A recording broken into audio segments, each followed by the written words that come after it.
Hello everyone, thanks for joining us. Welcome to the Guitaristas.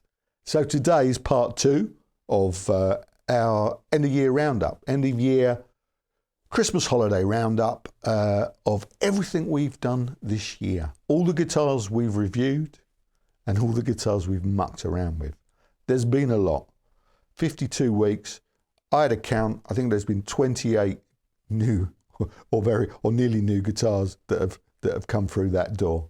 And as I said last week, not many of them have gone out again. So today, I've themed it, because it's Christmas, 12 affordable guitars for Christmas. So all under 500 quid these, which is about $600 odd in US terms. So, you know, perhaps affordable enough to find one or maybe even two in your Christmas stockings. Well, let's hope so. If not, you can have a gander, and then it might, it might whet your appetite to buy yourself a little late Christmas present to yourself. It may be in the new year. So, have a look at these 12 affordable guitars for Christmas. We're going to start with a classic vibe because they're great, as is this one, the 70s Telecaster Deluxe.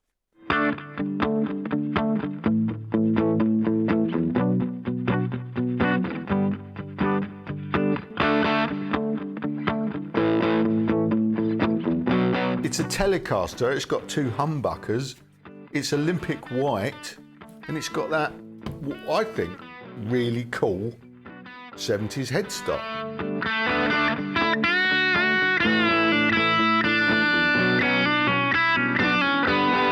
So yeah, I really like classic vibes.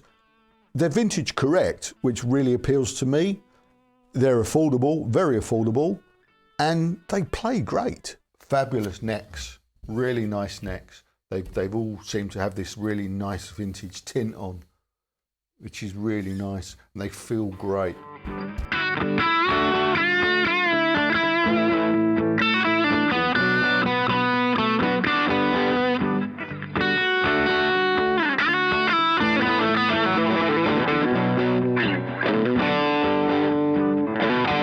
Obviously, low cost sometimes comes with compromises. With classic vibes, it tends to be the wiring, the controls and the switches tend to be a little bit on the cheap side. But if you're like me, you look at that as an opportunity for even more fun. They do work. I mean, they work fine. If you were just going to buy this to play at home for your own pleasure and a little bit of recording at home, maybe, it'd be absolutely fine. But if you wanted to gig with this and maybe, use it for anything more serious, you'd want to change the pots. But the great thing about these is also that it's that fantastic platform for us to learn how to do this stuff, to learn how to modify guitars and change pickups and muck around with setup. It's absolutely perfect for that. And it doesn't really matter if you get it wrong, because you can just keep having another go at it till you get it right. And that is, again, part of the fun of buying guitars, and you don't want to do that on a 1,500 quid Fender, do you?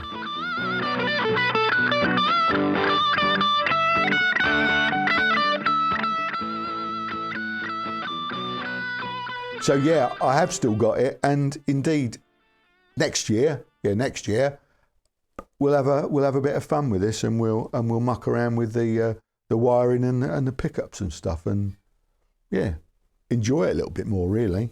It's great, isn't it? Great looking guitar. Love it. Staying with the classic vibes, just a few weeks later, I picked up this one. FSR, which I think is factory special run, classic vibe 60s Jaguar. Jaguar, as they say in the UK, Jaguar, I believe, as they say in the States. I'll, from here on, refer to it in whatever manner comes out of my mouth, because it may vary.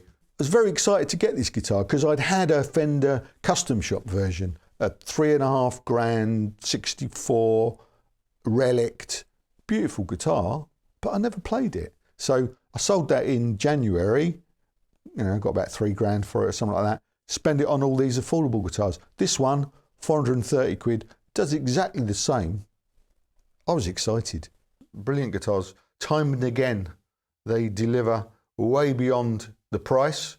So, a fabulous endorsement, a minute in and already I'm saying how brilliant it is. and I haven't really looked at it. So I should probably take a look at it, because this one might be rubbish, and I might have to withdraw that endorsement.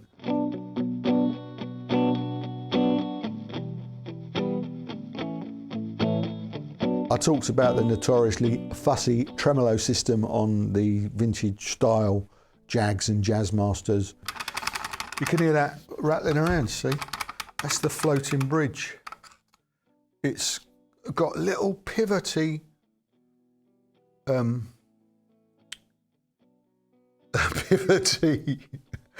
it's got little pivoty posts on it, you see?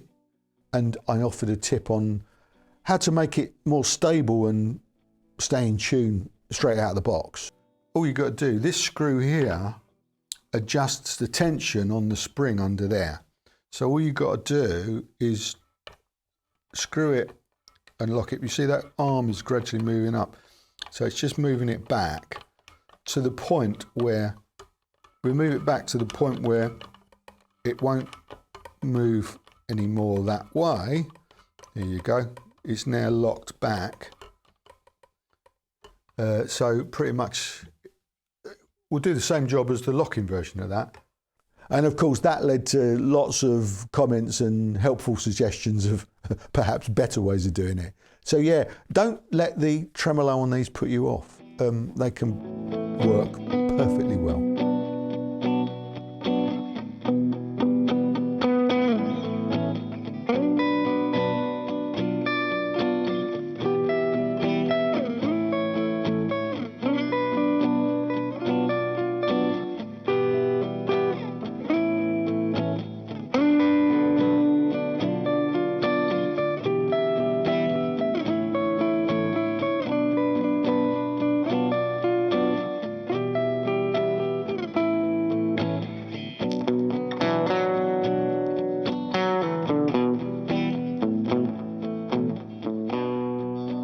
At some point in the year, I managed to pick up a very lightly used Squier CV Starcaster, which is Fender's centre block guitar. I thought this would be great to, you know, to include in my 335 comparison series, part 2, which I kept promising I was going to make. So yeah, I got this CV Starcaster, £299 I paid for this, and I got stuck straight in. Let's have a quick listen. And then what we'll do is we'll take it apart. Yeah, we'll measure the neck, we'll pickups, we'll see what it weighs, and all that nonsense. So yeah, see you in a minute.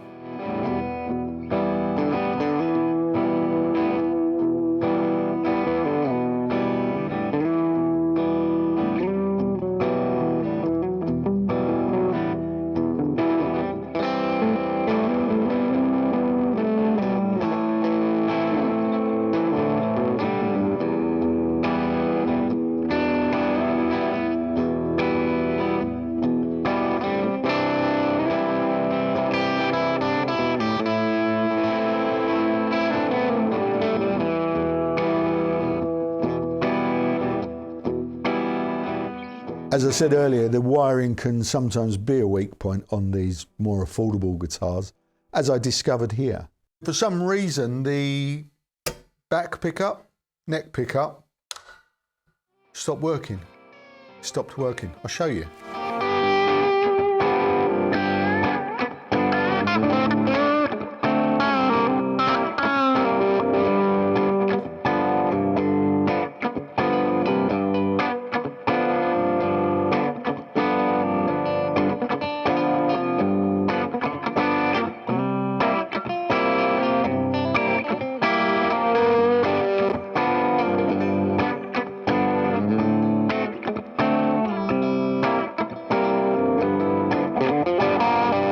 So while I was poking around underneath the pickups, I thought I'd pull out some pots and wiggle some wires around and see if I could fix it.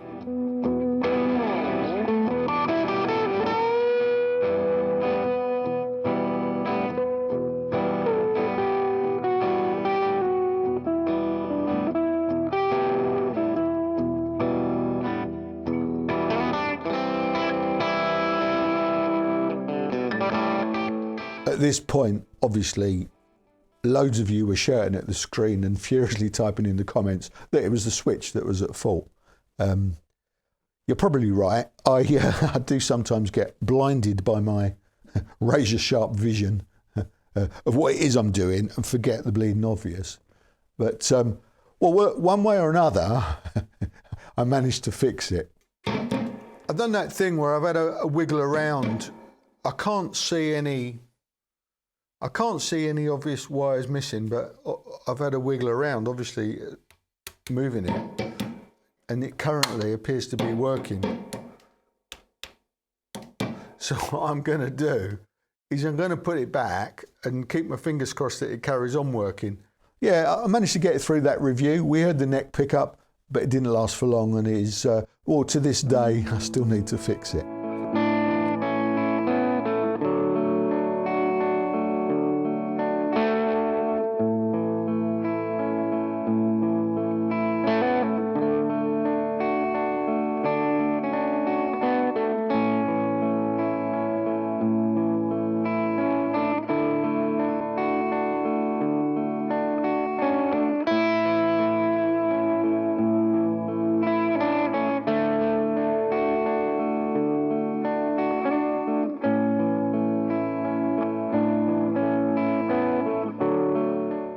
Back in July, I bought a Harley Benton. It's the Harley Benton MR Classic, which is clearly influenced by, shall we say, a Mosrite Adventures.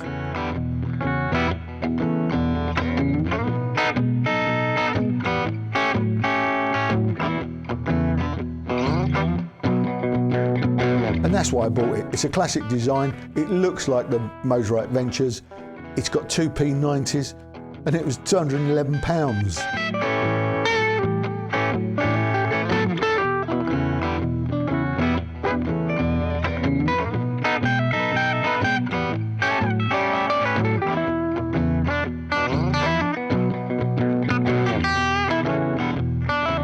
And while researching this, it threw up some interesting former players. The Mosrite Ventures was made by Semi Mosley for the Ventures, for, what's the guy's name? Noki Edwards of the Ventures, okay, decided he wanted, it's like kind of like a version of Les Paul, I think, really. He wanted the band's name on the headstock, okay. So here's a picture of him. And the guy on the left there looks worryingly like a younger version of Donald Trump, don't you think?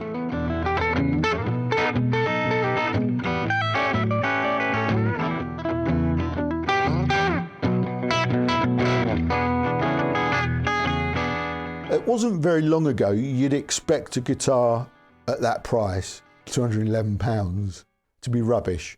But well, I think you do know by now that Thomann have really raised the bar with their Harley Benton brand, and these guitars are just amazing for the money. There are no issues with this. There are no issues. It all works. All the wiring works. All the tuners work. As a guitar that you could probably take out tomorrow and gig with, there you go. It's there. It's the finished article. Whether or not you'd want to go and gig with a Harley Benton, I don't know really. I think that's the question. Brand-wise, well, me, being me, I don't think they're the coolest bland. That could have been a Freudian slip, but it wasn't. Harley Benton, they're not bland. No, they're not bland. But they're not a cool brand, are they? They're a value brand. I'm not really sure where I'm going with this, but it's a subject I want to explore more in the new year, in fact. It's becoming apparent to me that the emotional connection that we have with a brand or the guitar is maybe more important than I certainly realised.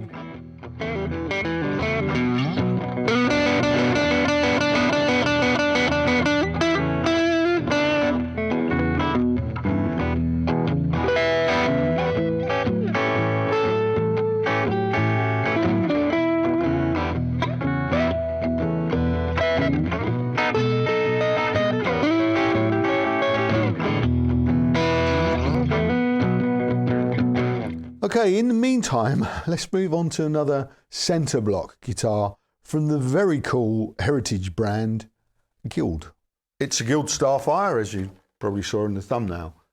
Yeah, Guild Starfire 1, which means, yeah, it's the entry level. It's their Indonesian-made range. And this one is listed on the Guild website at $549, and I paid £430 here in the UK. So properly affordable alternative to the ubiquitous Gibson 335. I think you'll agree. Again, I got this to include in the 335 comparison, and I was very pleasantly surprised at how good this guitar was.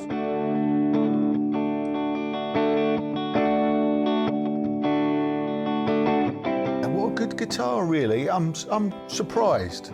I really was surprised, because look, when I got this, I had no expectations whatsoever, because I'd never even looked twice at one of these before.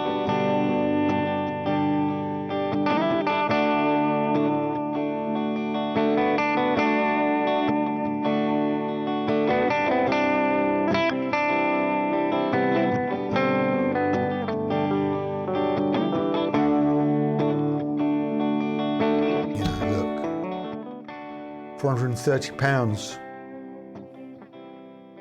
It's not to laugh, eh?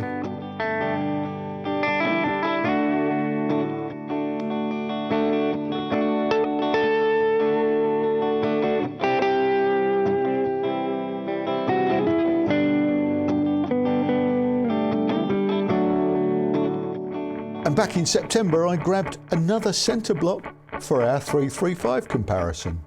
It's this. The Hofner Verythin. Look at that. Cool looking guitar, eh? It's a Verythin. It's very cheap as well. Crazy price this, £289 for a Hofner Verythin. It kind of sneaked up on me, this one. Although I've been aware of the Hofner Verythin, I wasn't looking for one. But this popped up on my feed while I was, you know, as you casually looking online at guitars. This popped up, and I'll be honest with you, I bought it before I even thought about it. I thought, oh, look, a Hofner, oh, £289, oh, we'll review that. Click, it was in my cart and on the way. And then I discovered that the Hofner Verythin was officially a very cool guitar.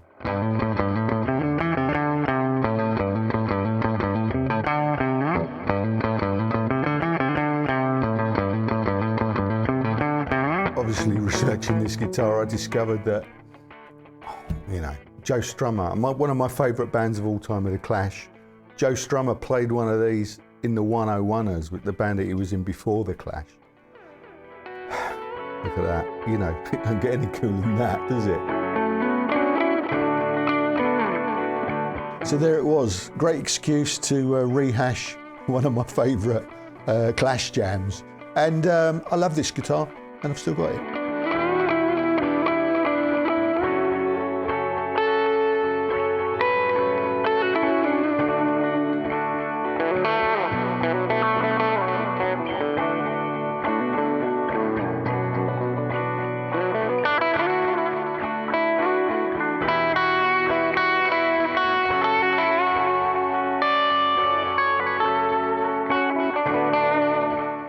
Next up, another vintage style guitar, this time from Vintage the brand.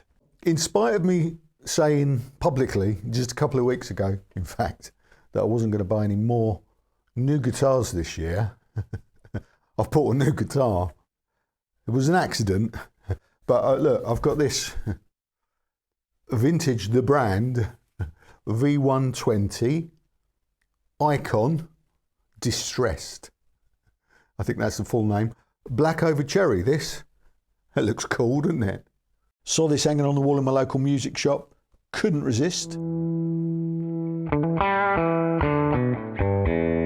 The ticket price on this was £299. And I'm like a magpie. If I see a guitar, well, if I see a single P90 guitar with a £299 price ticket on it, I'm going, yeah, I should buy that really, shouldn't I?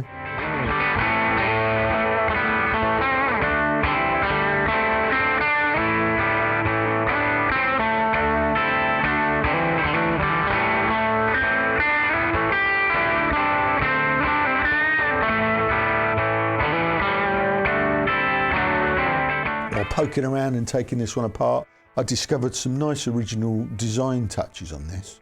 Okay, so yeah, what I have discovered is that these lock it in place. There you go. It's a newfangled design. And some less than original, which I couldn't resist poking fun at. These are Wilkinson designed vintage tuners. I don't know if I wrote down the name. No, Wilkinson deluxe tuners. So these are designed by Trev Wilkinson.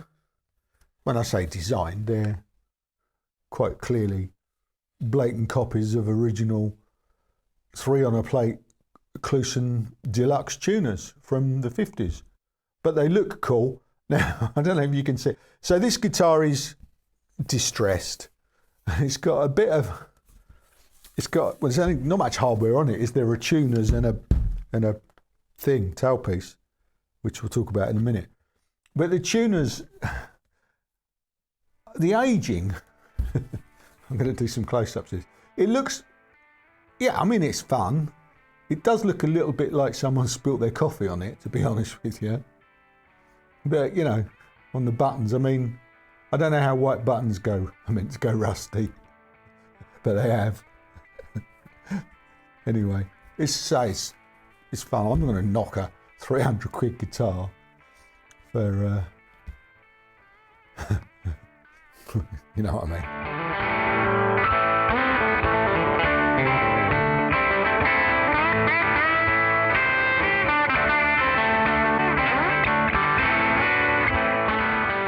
But like all vintage the brand guitars that we've looked at on the channel, they've always got great bones. They've always got great bones. They're dead cheap and they're a great basis for improvement. And now, the most expensive guitar in this lineup. Actually, I told a fib, I said all less than £500. This one actually cost me £535 is this.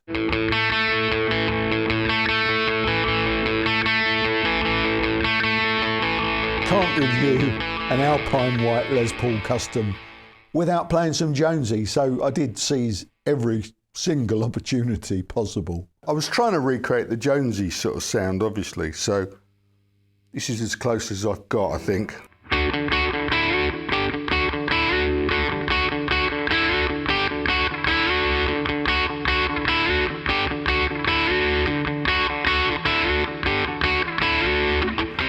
So I was able to compare this to several Gibson, you know, Les Paul Customs that I've owned, including a custom shop one.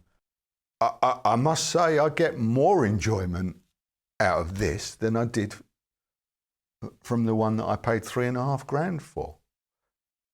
Because, as I've said before, there's no baggage, you know. You don't have to hide how much you paid for it from your partner, perhaps, you know, for instance. And I know a lot of people do that, and I've certainly never told my partner how much I've paid for a guitar, unless it was really cheap, and I go to great pains to explain how cheap it was. It's a great guitar.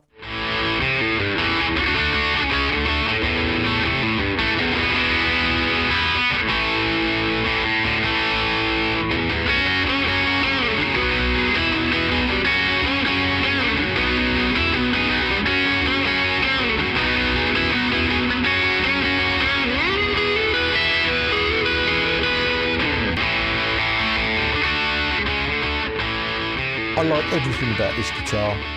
I've still got it. It ain't going anywhere. And then after about a year waiting for this one to come back in stock, I finally got my hands on this. It's the Epiphone Firebird. I'm quite excited. Been after one of these for ages. Another inspired by Gibson, of course. Vintage correct. £499 I paid for this, which is surprisingly good value when you look at how this particular guitar is actually made. It's quite different, this. So here we go. This is what they call a set through neck, which basically means the neck is all, the neck and the body are all one part. All this down here, all that is one block of wood. There you go, there's no join. You can see that, can't you? Plugged in, this guitar just sounded amazing.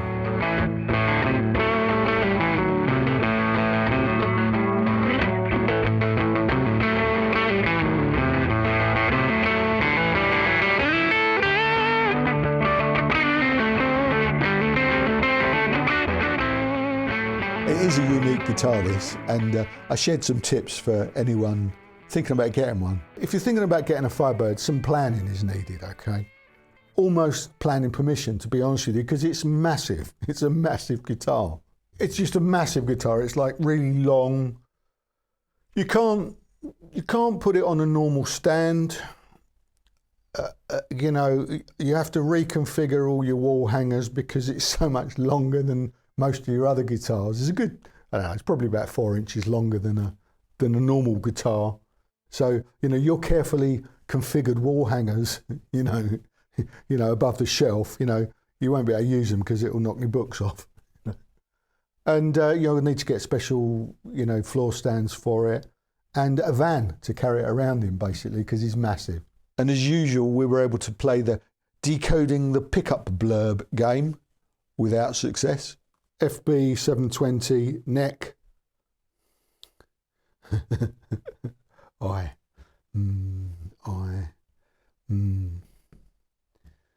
N-I. Well, I don't know what I is. Stroke 2. Oh, N-I. No, that's because that 2N. I'm gonna guess 2 is Alnico 2. That's just a guess, obviously. N is in brackets neck, obviously, because you've got B on the other one, which is a bridge one. So 2B. So Ni. Nickel. Oh yeah, nickel. Insert. Might be insert. Don't know. I'm going to email someone and find out what all this stuff means. Because I still haven't had a definitive answer from anyone. Anyway, moving on. I like it. Well, yeah, I really like it.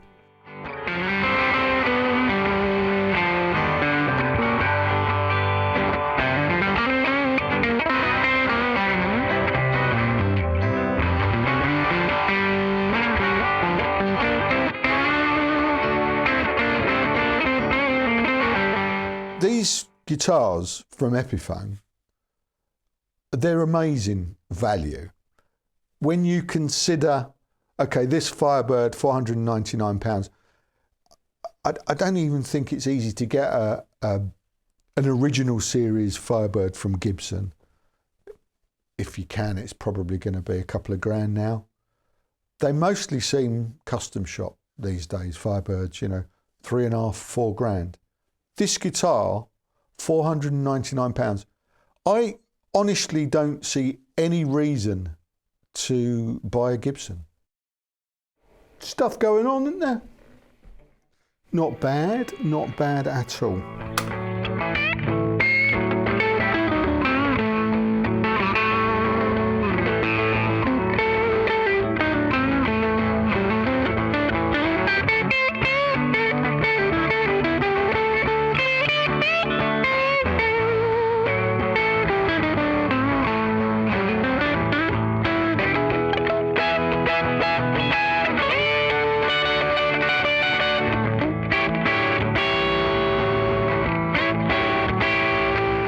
Some more Epiphones now, but this time they're originals.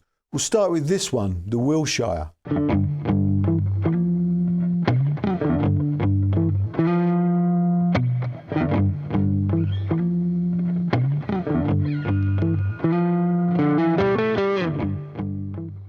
So this is from a range of original Epiphones that they reissued in 2019, I think it was. There was, of course, the Coronet, and this, the Wilshire, and the Crestwood. Crestwood Custom, I think they called it, didn't they? All original Original Epiphone designs. Not inspired by Gibson, inspired by original Epiphones. And of course, it wasn't long before I'd got all three. The Coronet, of course, I'd already had that. I'd had that for a couple of years, one of the first guitars that I reviewed on this channel. But I've brought it into this because I think it completes what is possibly, very possibly, the holy trinity of affordable guitars. I didn't pay $499 or £439 or £299. I bought this used, very lightly used, I might add, for 200 quid. 200 quid, can you believe? I bought this the minute it was out because I knew that it was a reproduction of the vintage Coronet, which I'd always wanted. What a brilliant excuse for me to rush out and get one of these. These two, I think the Coronet's still available for about £300, the Wilshire for £400 or less. You can see offers everywhere. And the Crestwood Custom, the posh one with the mini humbuckers and whammy bar, it's less than 500 quid still. It's an amazing value guitar for that.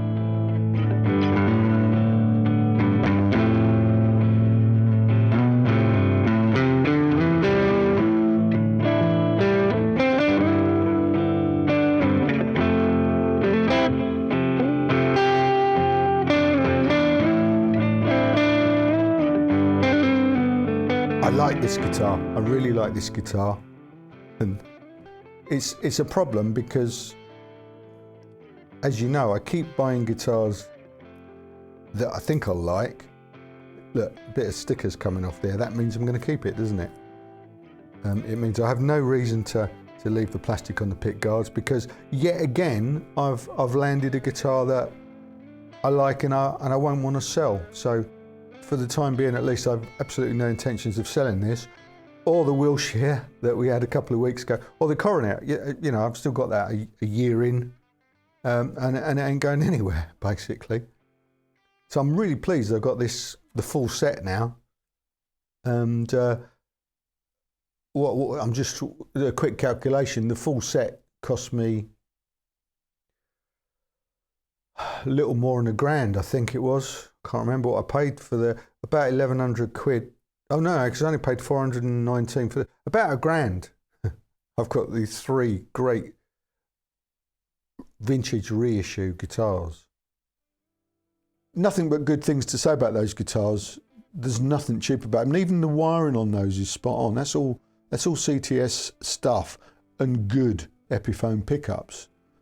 And nice necks on all of those. They've all got really nice necks. None of your Epiphone D-shaped necks on those. They're great. And actually, I did it up. I was just looking at my notes there. All three of those, I paid 919 English pounds for the three. Yeah, three.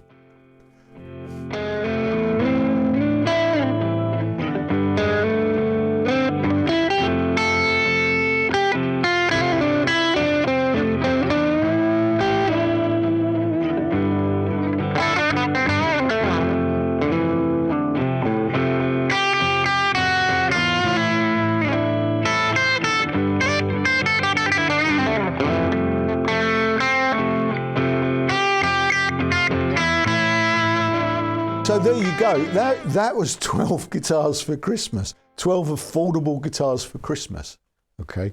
That I've already reviewed. So check out the reviews on the channel. I'll put some links in the description box. So go and have a look at all those reviews in depth and, find out a little bit more about those guitars. They're all, or I've got them all still. I haven't sold any of these guitars. Okay.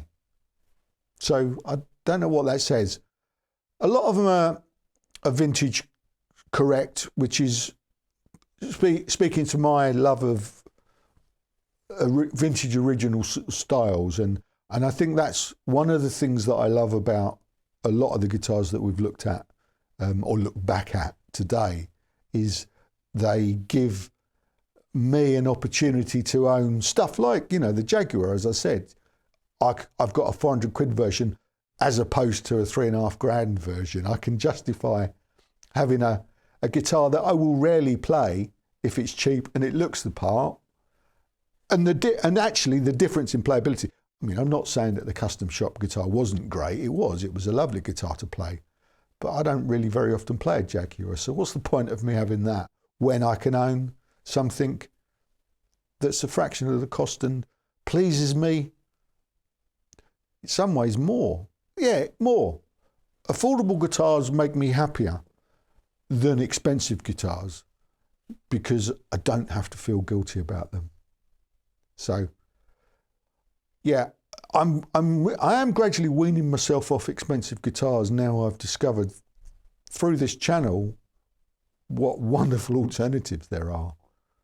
It won't stop me buying expensive guitars, but what it's already done, and you, if you watch the channel regularly, you may have noticed that I'm finding more cost-effective alternatives. I'm looking for quality, you know, in high-end guitars. I'm certain. Well, look, I didn't intend to get into this now, so I won't anymore. But I'm not rushing into buying a guitar just because of the name on the headstock anymore. I'm thinking about it a little bit more.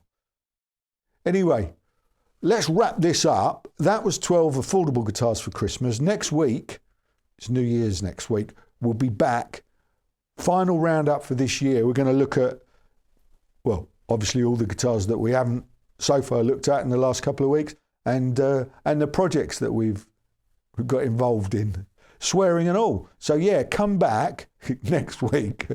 We'll include some of the things that happened while I was mucking around with my soldering iron, and some great guitars as well, of course. So yeah, hope you have a great holiday. See you next week, I hope. Cheers for now. Ta-ra.